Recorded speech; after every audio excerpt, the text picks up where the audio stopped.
Oh boy, it's time for my favorite subject, the internal workings of media, with the news being that Brett Cooper has left the Daily Wire following days of speculation. And the first thing I'm going to tell you guys is stop believing the rumors. Oh, man. You know, it's the most miserable thing in the world working at a media company when you try to be polite and deal with legal issues that you know you should not speak on for legal reasons, and then everybody's lying about everything. That is, with all these rumors flying around about what really happened between the Daily Wire and Brett Cooper, which I imagine is probably standard business, not that crazy nor interesting, the Daily Wire nor Brett Cooper are going to come out and disparage each other, not because of contracts and restrictions, but because there's no reason to do so, and they're probably not really that upset about it. So, right now, we've had some rumors over the past week that Brett Cooper's upset. She's fighting with the Daily Wire. She's being stabbed in the back by her producer. I don't believe any of this. And maybe I'm wrong. Okay, maybe I'm wrong. But I'm going to tell you this from my perspective. For those who don't know, Brett Cooper is one of the biggest shows that the Daily Wire has. I'm sorry, it's the comment section with Brett Cooper, which will likely be changing now that Brett Cooper announced last night that she, in fact, was leaving the Daily Wire. My assumption is that her contract ended and renegotiations didn't go so well, but there's a lot of reasons why they probably would not have. And so I'll break that all down for you. But I'm really excited to talk to you about like the internal workings of podcasting. This is the least transparent industry in media. Sorry, that's just true. We know the ratings of CNN. When they're floundering and miserable, we mock them. But the podcast industry doesn't disclose their numbers. I have no problem saying that Timcast IRL on the audio podcast side gets about 100,000 unique listeners per night within about 12 to 24 hours. Sometimes a little lower. Sometimes we hit 100K after a few days, but it's a topical news show. I wish the numbers were bigger. They are what they are. Most podcasts don't tell you what their numbers are, don't want anyone to know, because they want that gravitas and mystique, despite the fact they're going to sell ads against what their actual viewership is. So whatever. But let's start with the story from The Spectator. Then I'll show you some of the rumors and speculation, and then I'm going to tell you what I actually think happened. Not that I know anything specifically. I don't.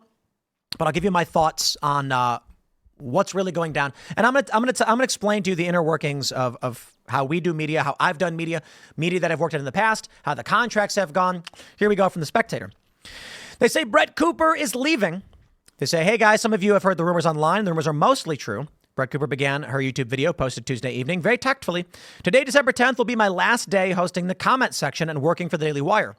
It is not true that I'm being forced out. It was my own choice to leave. And there's people saying she's lying. She has to say that. Oh, stop, dude. No. That is wrong. If Brett Cooper is saying she is not being forced out, it's her choice to leave, that is true.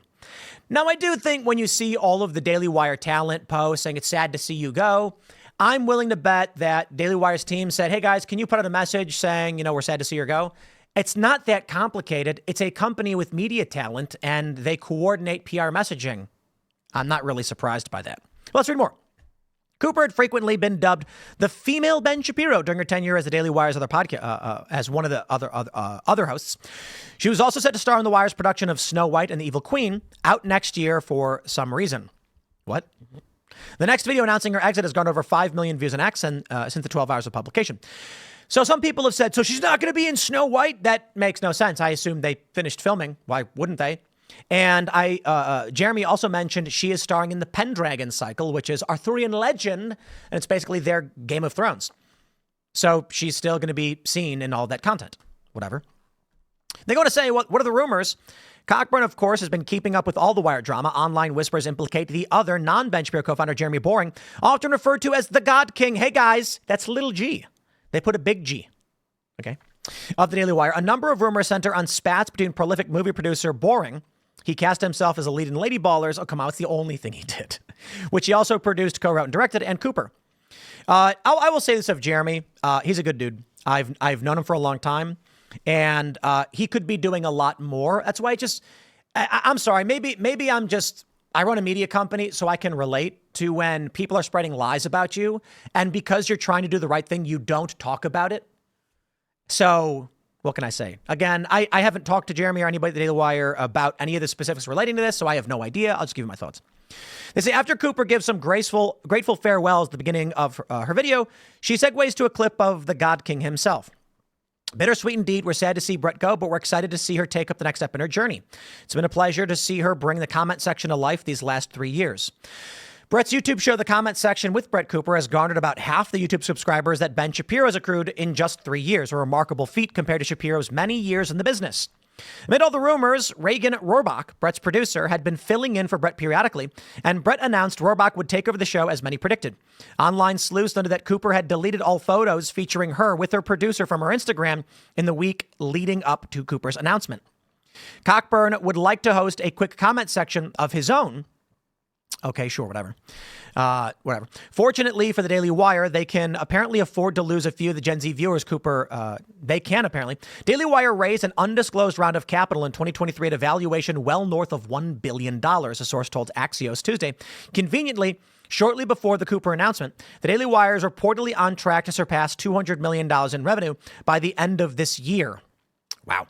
The company's streaming service has well over 1 million subscribers. Boring and Shapiro have long been described as shrewd businessmen, and the numbers are supporting that fact.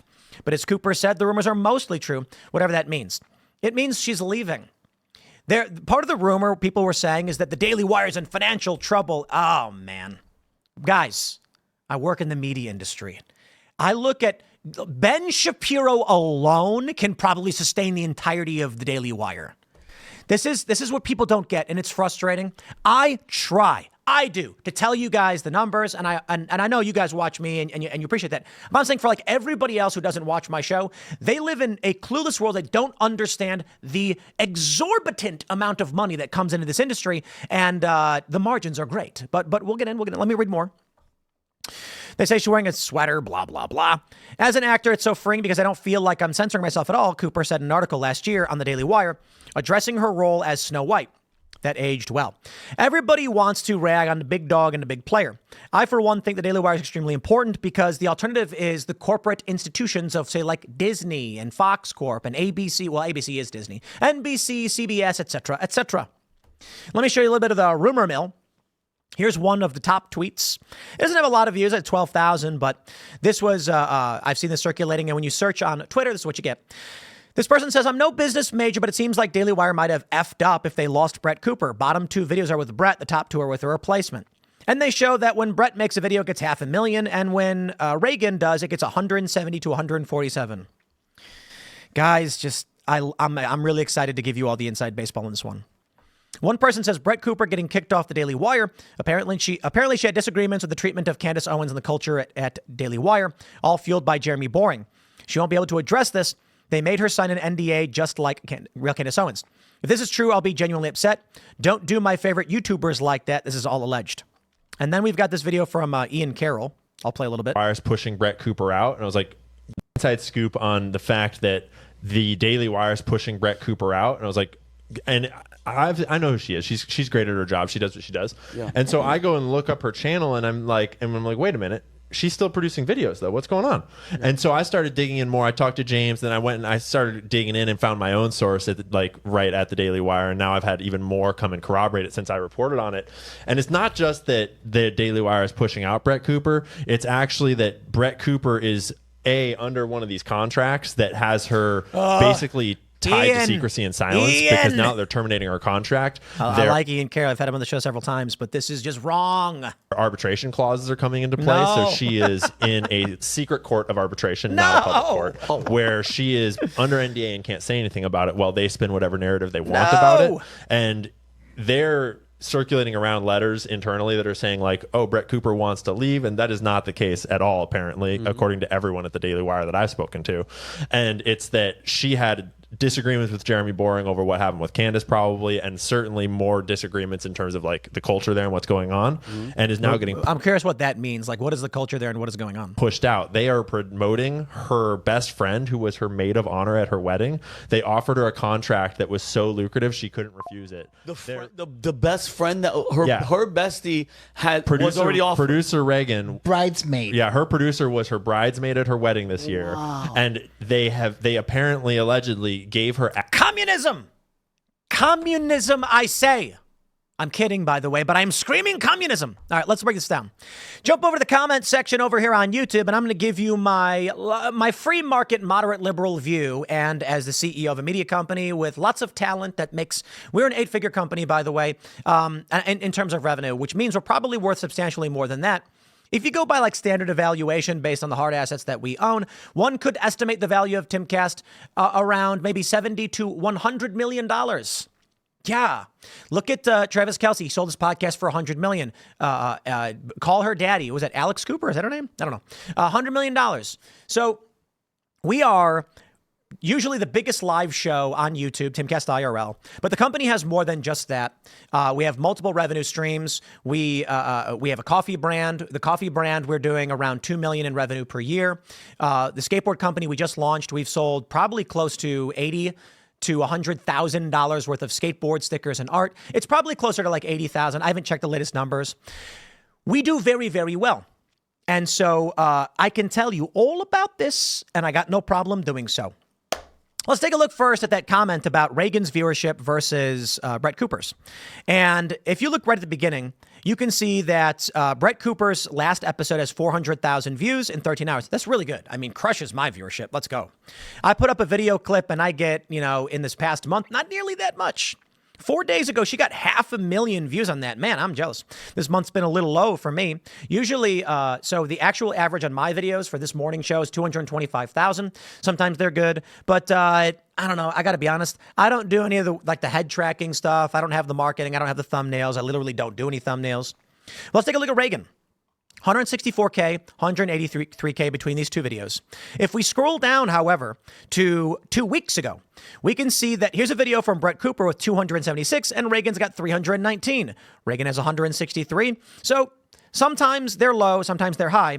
Reagan doesn't host that many. Here's one of Reagan with 500,000. The movement shows what's wrong with leftist women, 595,000. Now, it's possible when they say that Brett Cooper removed Reagan from her Instagram or whatever, I don't know if that's true, maybe she did, that there is some animosity. It is acrimonious. But first, let me tell you what I think probably happens. As I understand it, and this is, I'm not entirely sure, the comment section is not Brett Cooper. The comment section was, actually, let's go to the oldest video. The comment section with Brett Cooper trailer. Brett Cooper was a personality that I believe they selected to host a show they wanted to do. And I could be wrong about this because I don't know much. I'm not privy to the internal workings of the Daily Wire and how they launch things. But what I had heard was that they wanted to launch a show, Gen Z female host, and they found Brett Cooper to do it. It is a show wholly owned by the Daily Wire, wholly marketed to. We run ads for Timcast IRL and the Tim Pool Morning Show on YouTube. It's simple. I've launched them in the past year or so, where it's like, hey, if you want to watch the best show in news, culture, and politics, check out Timcast IRL, Monday through Friday, 8 p.m. live. Subscribe, click the ad, subscribe, smash the like button, and we'll see you all there. It's just that. Extremely effective. It costs money. The ad I'm doing, it's working really well. We just launched this recently, and you can see it's been tremendous. If I wanted to, I know exactly how much money I have to spend if I would like to have 4 million subscribers as well. If I were to spend the money required to get 4 million subscribers, then, that's me making that choice as the owner and principal host of this show. For Brett Cooper, who is paid talent, the Daily Wire has to decide how much they're going to spend. I know how much money it's going to cost to build up a show to this point, and it is substantial. So a lot of people are saying she didn't want to leave. She was forced out. She says she's leaving of her own volition. That is probably half true. Brett Cooper probably wanted to stay hosting the show, but she wanted things that they did not want to give her. Here's my view. Brett Cooper says, hey, look, I just got married last year. I want to spend more time with the family. She's been taking time off, as you can see, with Reagan hosting some of these shows. And she's still under contract, implying that she's saying, I want to be with my family on my farm or something to that effect. Maybe I'm wrong about that. I'm just saying she's been taking time off. She likely is up for contract renegotiation and went to the bosses and said, the show's massive. There's millions of viewers and I want more money. They probably countered and said, Brett, we've spent millions of dollars to get the show to this point, and we're trying to make that money back. So no, we're not going to give you what you're asking for. Host the show, be famous, and you'll make this much money. Brett probably countered with something like, I can host my own show, and I'll make a ton of money on my own. I don't need you anymore. This is the big problem, and I feel for big companies in this space trying to do things like this. Contracts are meaningless. Now, here's why I said to Ian Carroll, no, over the NDA stuff. NDAs are mutual respect. That's it. They're largely to dot your I's, cross your T's in terms of external arguments with external agreements with other companies. For instance, if we have employees here at Timcast, they all have a standard business NDA and they all have standard employment contracts. That means anything they make while they work for the company is property of the company, but I'll explain why. And we tell people, people with larger, a lot of people you see here, they're contractors. Contractors can come of their own volition at any time. They set their own schedules. We don't tell them what to do or when to do it. We say, here's a job we need done. Can you do it? And we pay them to do it. Employees have schedules. Nothing we can do about it. We have tried in some instances to bring on talent, and we can't because we don't want to own everyone's IP, right? Let's say there's a dude who hosts a show and he's also got a book and he owns this other company. And we say, okay, the problem is if we want to set a schedule for you and say you have to be here at this time, we legally can't have you be a contractor permanently. It's called permalancing, and it's illegal. You have to be an employee if you're going to be on a set schedule. But as an employee, we have to own what you produce. I'll explain why. It's not that we want to steal anything from anybody. If I enter a contract with a movie producer and I say, we standard contracts for like a film, they always include a provision that says, we assert that we have full rights to everything we are describing. Let's say that we have someone here who is an employee working full-time, and they have the right to produce external content outside of the company. That means not only would they utilize access to our shows and other elements of this place to profit, which kind of undermines us in a certain way, but we're chill hippies over here. It means that if I enter into a contract with a third party and I assert that I have full rights to everything that we produce and say, and so it's a combination of things. This would basically undermine that contract because I don't, in fact, have full rights. We let other people here make content in the media space as employees in other areas. It undermines our ability to control our intellectual property, sign deals with other companies. Let's say I got an idea for a movie. It's about a guy who juggles horseshoes, and a third party investor says we are in. We want 30% ownership. It'll be a joint venture or something like that effect. And we sign a contract saying we assert we have full rights to do this. But then we've given somebody who's not under NDA and not under any kind of IP rights contract as an employee. They then immediately say, hey, everybody, I'm announcing I'm filming my own horseshoe juggling movie. We are now in breach of our existing contract. It's a nightmare. So we tell people, if you want to do something here and you don't want to be under the full umbrella, then we'll find a way to do a contract position. But for a lot of people, we told them, no, you can't do it. We won't hire you. Thank you and have a nice day. So anyway, I digress. When they say like she's under NDA in an arbitration, so she can't say anything. Guys, a woman with 1 million followers on Instagram is obligated to nothing, literally nothing. The Daily Wire is big. And what gets them by is that right now, Brett Cooper is a professional. She is intelligent and she gets the business. And the same is true of Jeremy Boring. Any disagreements they have is probably surface level business. And I'm sure maybe they're upset at the end of the day. The Daily Wire is probably sad to lose Brett Cooper. She does pull in massive views. Brett's probably sad to leave the Daily Wire, but she feels maybe she should get more money and wants to spend more time at home. The Daily Wire probably responded with, we need a full-time host. Okay, it's too soon for you to say you're going to host less. But there's more to this. I'll explain in a second. So if I know this because I've worked for companies, and I was explaining this last night, there is no reality where you enter into a contract that is extremely lopsided, one-sided, and damaging to one party, and a judge upholds it. Okay, if I said, would you like to sign a contract for employment here at Timcast? And we'll pay you X amount of dollars. And they said, yes. And then in the fine print, it actually says, I'll pay you less. No judge is going to uphold that. They're going to say the purpose of a contract is to outline a fair agreement. If you told the person in paragraph 1 that they're getting paid $100,000 a year, but at the bottom, way in the back in tiny text, or if it says see addendum, it says your pay will be reduced commensurate with the appropriate response, blah, blah, blah, blah. They're going to be like, no. This person entered in the agreement believing they get this pay. You can't do that to somebody. If it said, I get your power of attorney, the judge is going to say no, and they're going to throw it out. But here's what really matters. I have contracts, I have clients, and we entered into an agreement with a client for work. And they came to me and they said, here's the deal. Here's what we're thinking. I said, we agree to this. We get an invoice and I look at the invoice and I say, this is not what we agreed upon. And they said, actually, you did.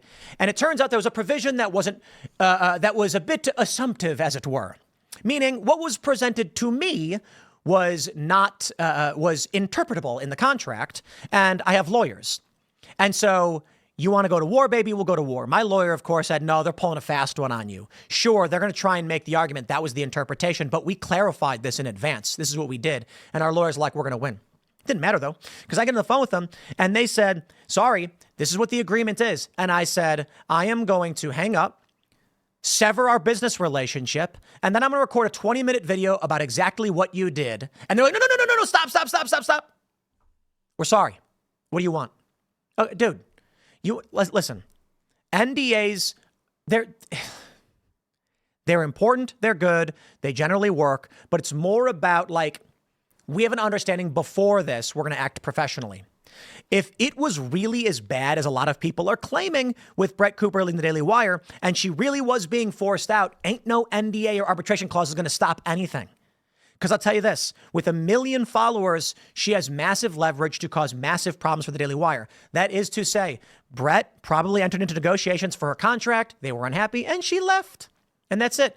I'm not a fan of this. They have NDAs and they can't talk about it. I'm like, when they say they can't talk about it, they're being nice and respectful. Okay?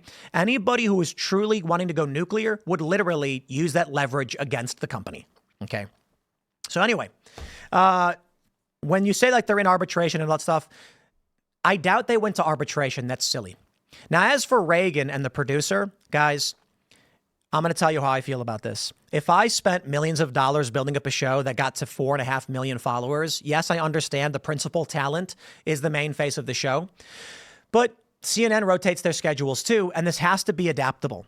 I do think they will face a general pullback from Brett Cooper leaving the show, but Reagan will probably do really well. It is possible that Brett Cooper is upset with Reagan, but I don't blame the Daily Wire for offering Reagan a contract if that's what they did. I don't know. So the way ads are sold, we recently did a 3-month ad deal. I try not to do extended ad deals. I try to do pay as you go. You get less money.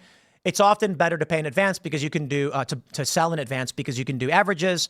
And we did a mid-roll ad read yesterday. We'll probably pick these things up, but we'll see how things go. We did a 3-month deal. That's a contract. It has to be completed. So let's imagine this. We're right now in the upfronts period. It's the last quarter of the year where advertisers are coming in, taking a look at the averaging for all of viewership and what they can expect in projections for next year. Companies then will sell a large portion of inventory up front to bring in the revenue to run those shows and, run a profit, expand, invest, etc. Let's imagine this. Again, no idea about Brett Cooper. Let's say that I, as a company, I'm approached by an advertiser. And like this happens every day, by the way. And they say, hey, Tim, we like this show. We want to buy 30 ad reads over the next 4 months at this rate on this schedule. And they give us a calendar and we tell them where we have inventory. Imagine I had hired talent. And I said, okay, we've spent millions of dollars building up the show. We've spent millions of dollars marketing it. We've flown you all over the place. We've got you on podcasts. We've built up your brand. This cost us a lot of money. We need to make that money back. We have sold 6 months of ads in advance, and now contract negotiations are coming in, and the talent says, I want more money. And the response is, okay, well, we still haven't recouped our initial investment from building up a show of this size. And I'm not convinced the comment section has actually, I assume that they've made a good amount of money, but it's probably not substantial. Getting a show like this to 3 years takes a lot of time and a lot of energy and a lot of money. And so maybe, actually, I take that back. I think they're probably turning a pretty profit on the comment section. But imagine you sold in advance and the talent says, I want more money. You say, look, we're not making that much money off of the ads already sold and they have to be sold. So we can't reduce schedule and we're not going to pay you anymore. The ads are sold for what the ads are. We invested in the show. We're entitled to the majority of it. You get X%. You are talent hired to host the show, not the creator of the show. And the individual then says, I don't need you anymore. This is the big risk in the modern era, and it's why I say contracts don't matter. The important thing to understand. Back in the day, if I signed a talent contract with ABC, for instance, and then we got into an argument and I disparaged them and I broke my contract, they would sue me and I'd never work again. I tried going to NBC, CBS. They're going to be like, not you. We're not hiring you. We'll get sued by ABC. You're under contract. You're being sued. This day and age, you can make your own social media channel. Nobody can stop you. They can sue you all day and night, but guys, it's not going to happen. Understand, there's a story of this couple that were standing outside of a McDonald's, and they were pamphleting saying McDonald's was bad. McDonald's sued them, and the PR backlash was so bad, McDonald's lost a lot of money. The Yes Men activists talk about this. They say, people ask them, how come these are activists who cause problems for the stocks of big companies, most notably the Bhopal disaster hoax, where they went on the BBC claiming to be an executive, announcing they were liquidating Dow Chemical, or was it Union Carbide? I think that not Dow. They were liquidating Union Carbide to pay for the Bhopal disaster, caused a massive stock collapse. People are asked, how come they didn't sue you? And they said, because suing the little guy is actually bad for business.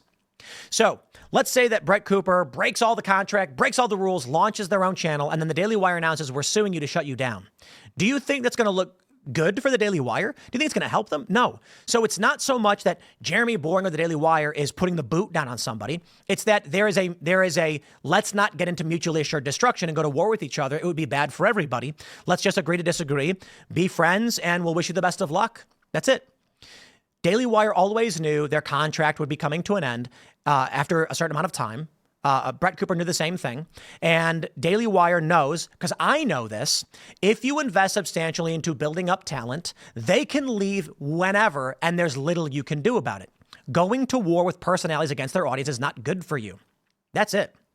So anyway, let me just say, a lot of this is more about my, wanting to talk about the podcast industry and the money and all of those things. And I know nothing about what's going on with Brett Cooper. For all I know, Jeremy threw a snowball at her and there's no snow in Nashville, but I don't know. For all I know, he said that he didn't like her hair and she was like, how dare you? I quit. Whatever. I doubt it. I believe what likely happened is it's a big show with massive investment and Brett Cooper wanted more money to rep her contract. She's looking at launching her own brand and channel now that they've built her up. It's a risk the Daily Wire knows about, I know about. If I hire a talent and then invest a ton of money to build up their profile, they can then leverage that to leave and go independent. Welcome to reality. That's why I don't have term contracts with anybody at Timcast. People ask me, are you serious? Pop Culture Crisis. Shout out to the Pop Culture Crisis crew. No term contracts. They can leave whatever they want. And I'm like, look, the way we structure things is there's a certain amount we want off the top for the investment we made. We need to recuperate our losses, but we recognize they could screw us over and stab us in the back. But I don't have any strong contracts. The NDA is largely about our ability to control IP. The NDAs are basically you can't reveal inner workings of the company. Non-disparagement agreements are a bit different. I don't think we have any of those. It could be included. I'm not sure. I don't really care that much. I'm I don't know, whatever. But at any point, anybody who works here is free to leave. Contract talents or whatever. And many people have asked, why don't you get term contracts to guarantee that they'll stay there for this time if you're going to invest this money? And I'm because if they get unhappy and they're stuck here, it's just miserable for everybody. You're not going to force somebody to do the job they don't want to do. So I love it. I love how everything works, but I'll wrap up with one final thought on this. The idea that the Daily Wire is broke is the stupidest rumor anybody could have stated. I mean, come on.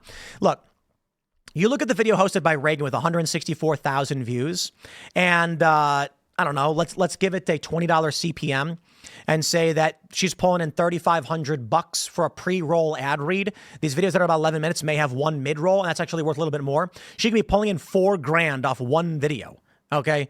Now they got a lot of staff, they got a lot of production, but that's not including the additional 1,000 you might get from programmatic ads or subscriptions or whatever you get on YouTube, plus the members only stuff. With Brett Cooper's 400,000, she's probably pulling in a lot with that. So $20 CPM, 10K, 8 to 10,000 for one video. Lot of money.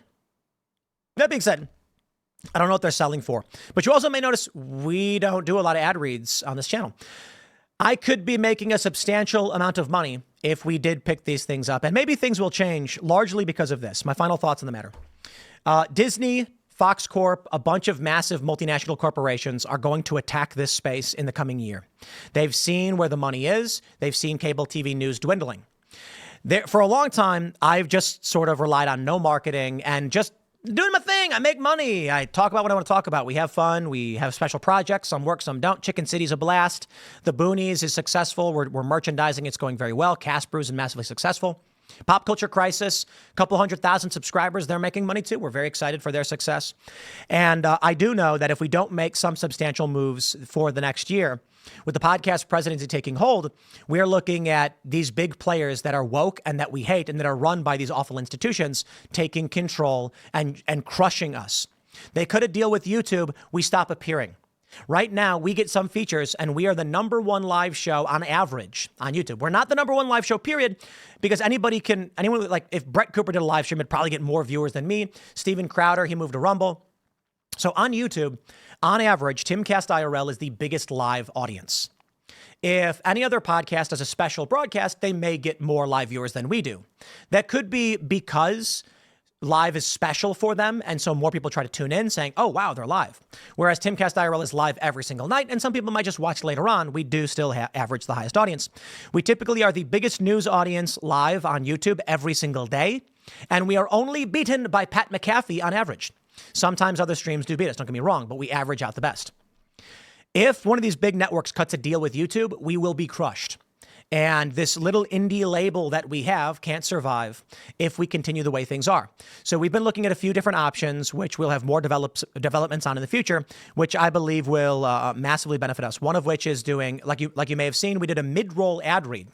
So at 9:30 on Timcast IRL, right before Super Chats, we read an ad.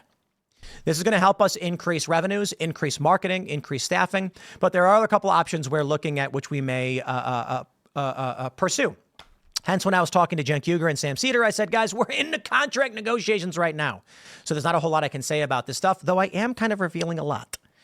With all that being said, I hope this insight into the podcast industry has been fun and insightful. And of course, I am deeply passionate about all of this. So smash the like button, share the show with everyone you know, become a member over at timcast.com to support our work. And you can follow me on X and Instagram at Timcast. Thanks for hanging out, and we'll see you all in the next segment.